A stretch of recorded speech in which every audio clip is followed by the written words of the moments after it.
The Berenstain Bears Trick or Treat by Stan and Jan Berenstain. The Berenstain Bears Trick or Treat. The sights and sounds of autumn were all around as Mama Bear pushed her shopping cart along the path that led to Bear family's treehouse. The trees and shrubs were ablaze with color.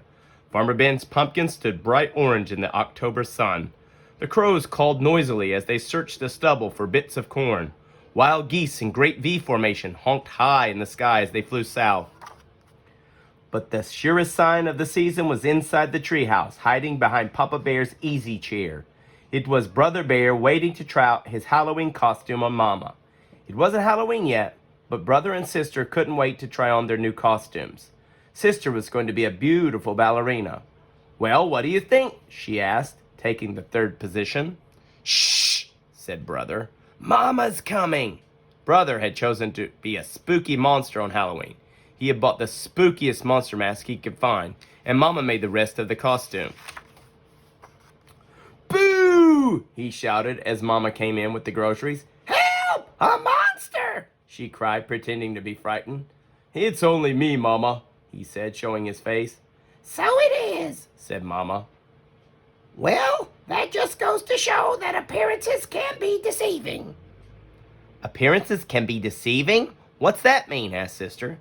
"It's just a grown-up way of saying that things aren't always what they look like," explained Mama as she unpacked the groceries. "Look, goodies," said Brother. "Hands off, please," said Mama.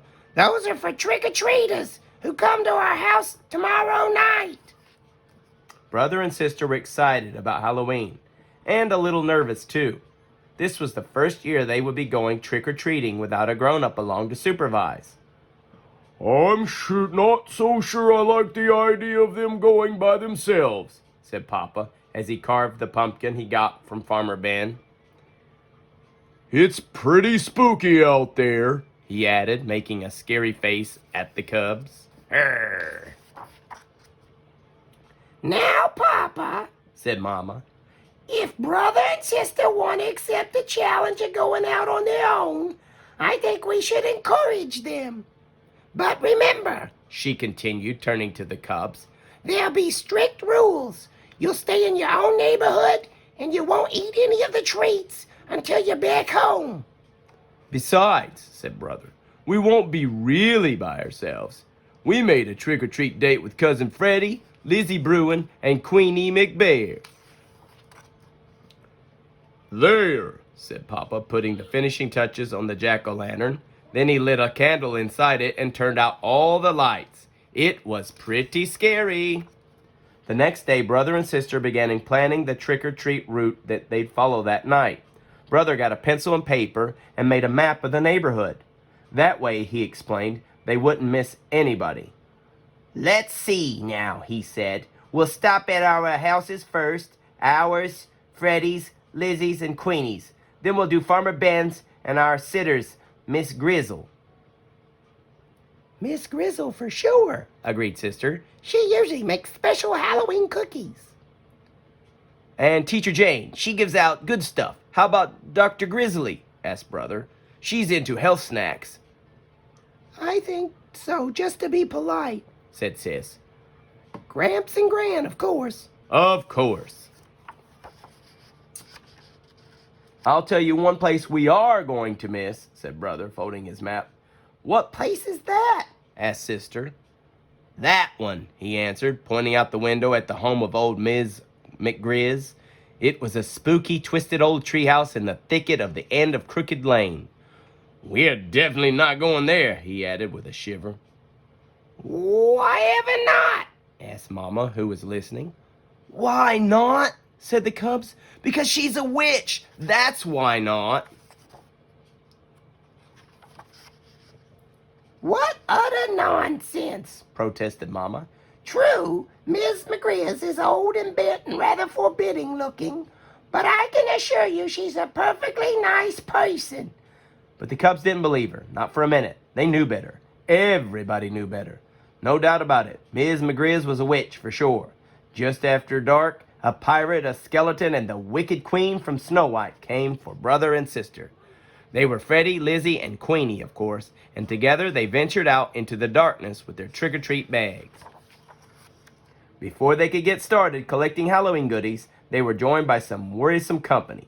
Too Tall Grizzly and his gang, out for mischief. Too Tall didn't waste any time trying to get brother, sister, and their friends to go along with him and his gang.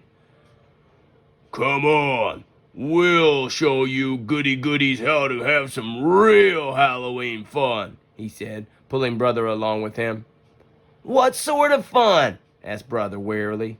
Oh, you might want to say we're going to put the trick back in trick or treat, he said, chuckling. It was so dark that brother and the others didn't notice where they were heading. Hey, said sister, this is Crooked Lane. That's right, said Too Tall. We're going to play a few tricks on old Witch McGrizz. What sort of tricks? Asked brother.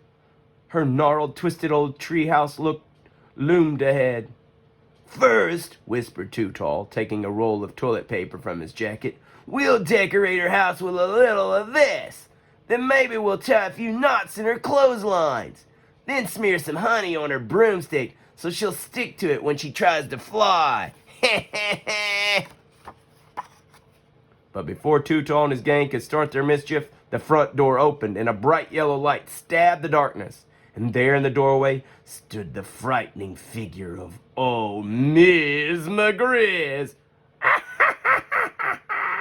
She said in a gravelly voice, I'm ready for you.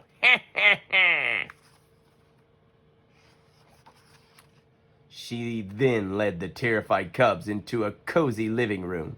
To their great surprise, there was a big tray of beautiful candy apples, all prepared for Halloween visitors. Mama was right, whispered sister to brother. Ms. McGrizz really is a sweet, kind old person.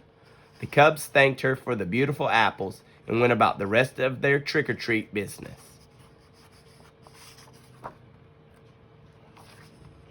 Later that evening, brother and sister were at home looking over the treats they had collected. The beautiful candy apples stood out, and Papa asked where they came from. From Ms. McGrizz, answered brother.